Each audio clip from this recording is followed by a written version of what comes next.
अगर किसी को मारना हो तो कोई मुश्किल काम नहीं है दोस्त।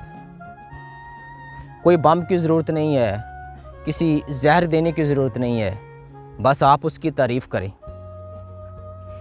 तारीफ़ खुद एक बम है, इसका दफा हर बंदा नहीं कर सकता।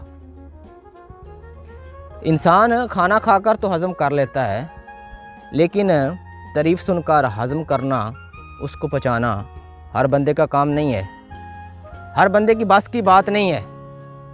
अगर किसी ज़रफ़ वाले बंदे की तारीफ़ की जाए तो वो और आजिज़ हो जाता है, उसमें इंकिसारी आ जाती है, वो और नरम लहजे में बात करता है।